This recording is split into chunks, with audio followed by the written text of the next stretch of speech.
with this next one, we're going to talk about the Edmonton Oilers, who we've been talking about quite a bit in the last couple of weeks here, but in this segment, we're not necessarily going to be talking about the matchup that they have going on, which has been our main thing we've been poking holes on.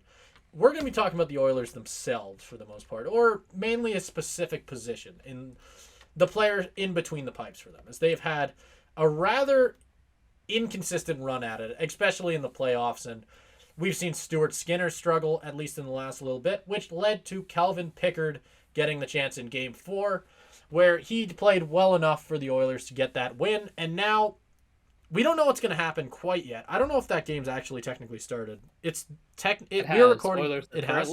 Oilers are currently up 1-0. Oh, okay. I was going to say, it is Thursday, so we're kind of doing this at a rough time because we don't know how that game's going to go. But nonetheless, we can still talk about what we think about the Oilers now potentially playing Pickard as their playoff starter for the rest of this. And before I throw it over to you, Caleb, I just wanted to say what inspired me to want to talk about this as a segment because I think it's so funny. But when I was looking for articles and just doing a bit of research on Pickard, I found this article that Oilers Nation put out today, so Thursday, May 16th, called basically just highlighting all of the inexperienced goalies in recent NHL history to make a run at it, with names like Cam Ward, Ray Emery, Niami, Halak, Layton, Mike Smith, Ben Bishop, Andrew Hammond, Martin Jones, Matt Murray, Jordan Binnington, and then Aiden Hill, and then it wraps up the bottom thing at the bottom of the page is Calvin Pickard, baby. And it just makes me so mad. And we talked about it a little bit before with you saying, when I was saying to you how mad this makes me, you said that you have a bit of a different opinion. So I'm actually excited for this. I'm excited to have this conversation. I'll throw it over to you. I don't know if I necessarily have a question to throw it over to you with. I'll just let you give your take on it. Yeah. So I watched the first game he started. That's the first game in the series I've been able to catch the whole thing. So that was I feel like I am able to have a pretty informed opinion on how he played. I think that, to your point, yes, the for lack of a better word, glazing of Calvin Pickard by the Oilers fan websites is a bit excessive. I think they're two best players right now. Hockey Night in Canada did it too, to a certain extent. Yeah, there we go. But they compared him also to Aiden Hill. They had a pretty direct stats comparison, and the stats were pretty similar. But I don't think it's as much of I think those fan websites in general are just kind of pretty garbage. I mean, even as a Seahawks fan, just reading some of the stuff that these websites are putting out in the offseason is just you've got to be kidding me. It's just a non-article for them to just say it's DK Metcalf could be traded, but they won't do it. So they're not going to do it. So this article is pointless. It's stuff like that where they're just putting out stuff to put out a website a day. No, it just makes me mad. I just look at it. Yeah, I get it. I get it. Hurts my brain. I get it, Simon. But putting aside the fact that these fan websites are dumb anyways, I do think it's a fine comparison to make at this stage. At this stage is what I'm going to say. Is because you can point... The point... No. The point is not to say that he's at that point yet. That's where these fan websites get it wrong. I think the point is to say that it is possible to have a goalie switch to an inexperienced goalie in the playoffs and have it work. And I think that's the point that they're trying to make. Okay. I think Hockey Night in Canada made that point way better than this Oilers fan website was doing, because the Oilers fan website at this point is just saying, look at all these goalies who did well, and also Calvin Pickard. Yeah, obviously that's garbage. Obviously he's only started one game. I understand that's bullshit. But looking at it in terms of directly comparing it to Aiden Hill, it is an interesting comparison because it is a similar situation. Skinner obviously benched for performance reasons. I believe, if my memory serves me, Logan Thompson was injured is the reason that Aiden Hill took over. But very similar thing. Very little known goalie who's been in the league for a while but has mostly been a backup. and then he kind of gets thrust into the starting role in the second round. I believe it was also second round for Vegas when Hill came in. So I believe that's the point to make, and I think that is a fine point to make. Okay. I think you can't say he's going to have success until he has success, but it's a fair comparison to make given the circumstance. In terms of whether he actually had success, after watching the game, I think sample size is too small, just to give the boring take out of the way. Yeah. But I also think that just in comparison to Skinner, oh my God, like it did seem night and day. Well, because look, just before I let you go, just to compare the stats to set it up. The game before, Skinner let in 4 goals on 18 shots, and then the next game, Pickard let in 2 goals on 21. So, obviously a big improvement there. I'll have more to say on that later, but I'll let you hop in. I feel like that's just an easy softball for me to shit on Skinner. I mean, I think I've been a big. I hate Skinner. I hate watching him play goalie. I don't think he's very good. I don't care if I'm offending Oilers fans when I say that, because I know they're just going to go, oh, he's just having a bad series. No, he's just a bad goaltender. I don't think he's very talented. I think that whenever I've watched him play, I just feel very whelmed. I don't think he has the potential at all to be a starting goaltender, and I think signing him to that contract is an absolute albatross. But in that sense, I don't hate Pickard. I just mean it in the sense of, like, you are... Pickard has not been very good in his NHL career. I remember when he first came onto the scene, the big conversation around him when he was first entering was the fact that he was the guy who was too good for the AHL, but too bad for the NHL. Every time he came up, he was just meh. He wasn't anything special. Everybody thought for a little bit when he was on the Avs, like, is this his year? Is this his year? Is this year he finally breaks onto the starting roster, and he'd never do it. He'd never really be able to make a long run at it. And when he finally did, he was very mediocre. 904 save percentage. Just fine. 31 losses on the season. Not very good, but the Avs were pretty bad at the time in his defense. And looking through the rest of his career, after that 904 save percentage, he did not have a 900% save percentage on a season until this recent season with the Oilers, where he had a 909. And the one thing in his favor when I look at something like that is, for one, that's bad. That's bad. That's an immediate red flag for me. But the one thing that I would immediately throw out there is the fact that a lot of goalies, all it takes is for them to get hot. And even when they do have the track record of a guy like Pickard in the NHL, which isn't very good, with all of his best 3 seasons of work coming in his first 3 years, which were all before 2017. And now we're living in 2024, where we're talking about Calvin Pickard being an NHL playoff starter, and it's just blowing my mind, because I hate it. It just doesn't make sense to me. With the Adin Hill thing, Caleb, you are absolutely right. Adin Hill had been a backup for a while, but the key word is that he was a backup. Pickard was not a backup. He was an AHL goaltender up until this last season, where Jack Campbell forced the Oilers' hands and Pickard had to come up, and he did a decent job. In his time, he took that opportunity that he got, and he made it work. Good for him. But do I think he actually has that talent? No.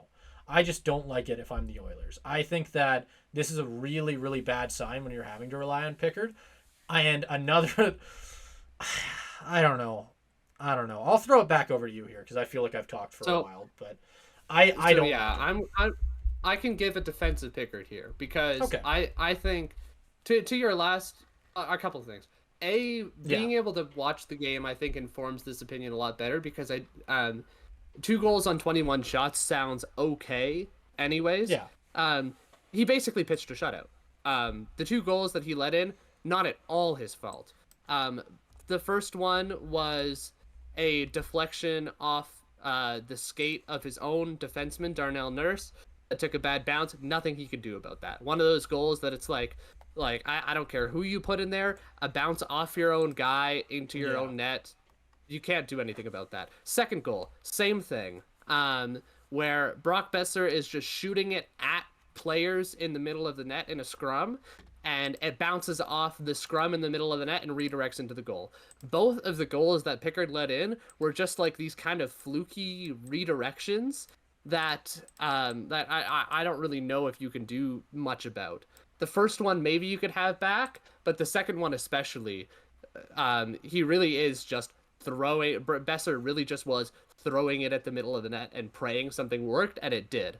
So Pickard, I think basically pitched a shutout. The one thing I would say against Pickard's game, that it was game 4 we're talking about, obviously, because game 5 is currently ongoing. The one thing I would say against Pickard is that you can tell kind of by the shot numbers as well. Oilers played some fantastic defense. Yeah. The Canucks also did not look great on offense for a lot of the game. Oilers played fantastic defense. Not a lot of shots were getting through, and a lot of those shots were not very high danger chances.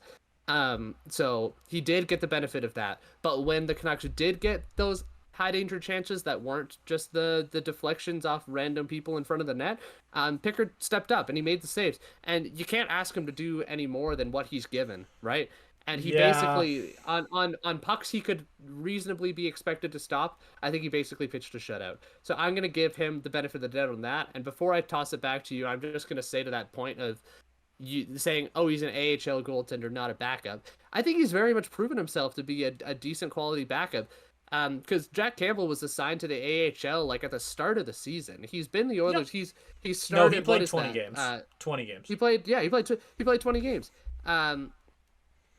Obviously part of this is because the Oilers are good, but had a winning record and had an above 900 save percentage. I know it's not fantastic, but it is at like a good level for a backup. So I think that's not fair to say, oh, he's just an AHL goalie, not a backup. I know that's where he's been most of his career. I know, like you said, that's kind of been the trend.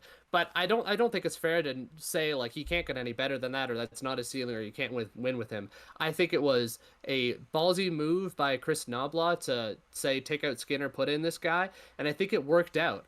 And like you said yourself, I think goalies can get hot, and I think it's fair to just ride it out with him until he starts not performing. And I think they're off to a good start with that. So I have faith in the move. Honestly, I think it was the right call, and I am looking forward to see how he performs in the next few games because it started off on a good foot. No, absolutely. I think the one thing that you said there that I do absolutely agree with, even if I don't think that Pickard is necessarily a playoff starter, is if he gets hot and he's playing well, absolutely keep him in. Do not put Stuart Skinner back in those pipes. That is suicide. That is absolutely a poor decision. I agree with you 100% there. I think that the main point that I was trying to make there was just it's the fact that I lost my train of thought, but I found it again. So don't worry about the transition. No transition. Fireworks. Look at the fireworks. So the one reason I've always thought that Stuart Skinner looks a lot better than he does, actually is, and his stats make him look like a really good goaltender, is as much as people crap on the Oilers defense, the one thing I will give them is they are very, very good at defending the front of the net. I've always thought that they are very, very good at stopping second chance efforts, and really, really, if you have a goaltender that can make that first initial save, that goaltender will look good behind the Oilers defense. And I think that's what Stuart Skinner is. I think he's a fine first save goaltender, but the second he gets put into danger, I think is when things get a little bit spooky for him. And I think that's my main defense. As someone who wasn't able to catch game 4, I look at those stats and I look at what you're telling me. It just sounds like Calvin Pickard got the same type of benefit of the doubt, if you will, from that defense that Stuart Skinner did, and was able to play a Stuart Skinner game where he was able to make all of those easy saves that made him look good. And even if he was able to make those high danger saves, like you pointed out, it's still, I don't like it. I don't know. My main point that I'm trying to make here is just the fact that I think the Oilers defense does a good job to inflate a lot of goalie stats. And just because Pickard was able to put a 900 save percentage in his first season since 2017 doesn't mean that he's a different goaltender than he was those last couple seasons. Like, if he gets hot, lovely for the Oilers. If he gets hot and is playing great, awesome. I'm wrong. But personally, when I just look at it, out of all the backups in the NHL that I would pick to throw into this spot, Pickard has to be on the lower half of them. I just don't like it because he doesn't have that. He doesn't have that experience. He hasn't been on many playoff teams. If you look at the teams that he's really walked his way through, I'm pretty sure that was his first time ever starting in a playoff game, because I'd be very shocked if he shocked if he had ever made it into another one. And I do want to point out though, like, props to him for starting his first ever playoff game at, I think, age 32, I believe. It was honestly like a super sweet story. They had his parents in the crowd. They cut to a whole bunch. Awesome story. Like we can argue about it for a while, but it is a fantastic cool story. And I'm super excited for him to get that chance, just to like get the human interest story in there. Awesome for him, just as a person and as a hockey player. Like, great opportunity. Glad to see that he took advantage of it, just on that angle of it. Yeah, and a lot of the logic behind a lot of the steam behind my rant mainly comes from that article. Just instantly, it pisses me off because it shows what the expectation is instantly for him being thrown into this. I don't think which isn't fair. Which isn't fair. No, absolutely. I don't think we should be looking at the top. I don't have a list in front of me, but if I were somebody working for the NHL Network, or if I were somebody working for something like that, we've seen this list. We've seen all of these goalies who have been thrown in last minute, and you can list them off, right? Like Matt Murray, Binnington, all of those guys. Like, we've seen that list 100 times. I want to see the list of all the goalies who have been thrown in and sucked because they're backup goalies playing in the playoffs. Because I almost guarantee you that list's longer. Like, it's that type of thing, right? Just because it worked out for all these people doesn't mean it'll work out for you. If throwing your backup in the playoffs when nobody thinks it'll work was the recipe to success, everyone would be doing it.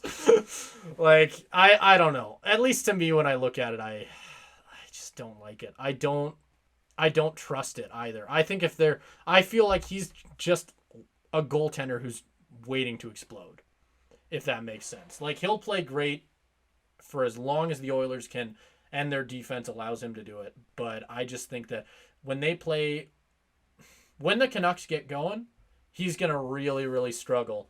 And that's not me necessarily saying Skinner will be any better. Because like I said, I hate Skinner. I don't think he's a good goaltender. I don't think Pickard's any better. So I don't think the Oilers have found their next goaltender because they were able to throw their backup in the playoffs. I don't think so either. I think it's just I think my point is just to be less. I'm generally a lot less pessimistic on it. Because it worked.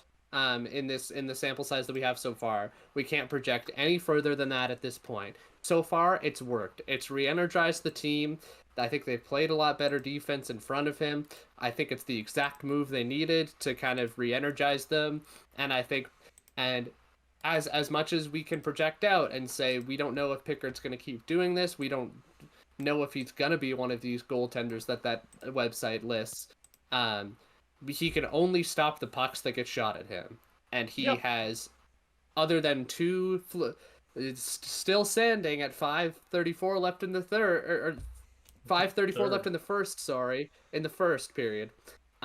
He's pitched. I'm still first period, obviously. But you made me have a panic attack. My opinion changed quick when I heard third period shutout. Holy! No. First period shutout. No, we're about to say, we're not there. Calvin Pickard. Maybe you look back on this segment and he did pitch a shutout. We don't know. Whoa, you know, audience. Simon could be real dumb right now. Oh my God. But we don't know. Round 2, baby. Come at me, comments. we can only project out as much as we know, and yes, I fully get your point in terms of it's not smart to just say, like, throw in the backup goaltender because we see a pattern of this working. But that's not why Chris Nobla did this either. It's because his goaltender wasn't working out. His team needed a spark. No, and absolutely. I think he pulled that plug at the right time. And I think this is... Yeah, no, and I understand that's not your point. Yeah. I understand it's more kind of frustration with the stupid, like, getting carried away with it all. But in terms of a pure hockey perspective, coaching move, I think it shows I had a lot of doubts about Chris Knobloch coming in as a coach, especially because like the whole Yeah. connection with McDavid started to look like a LeBron or Aaron Rodgers type situation where it's like a Le It, GM, you it know? wasn't it Uh, wasn't it wasn't beginning to look like it. That's just what it was. Yeah, Like, but I think he's proving himself to be a good coach and a competent coach in the playoffs. Moves like yeah. this, moves like putting Evander Kane out there in the last minute, even though that didn't look like a great idea. Kane makes the hit that freeing up the puck that eventually leads to the goal after not playing well all series, trusting him in that key situation turned out to be a fantastic move. He's made some great decisions throughout this series. I think that's going to be like a keystone moment for the Oilers in the playoffs if they do go far. We just don't know yet. We can argue about it and we can try to project. We don't know yet, but I think as of now, it was a smart move. I think Pickard played well in the time he's got, and we're just gonna have to wait and see.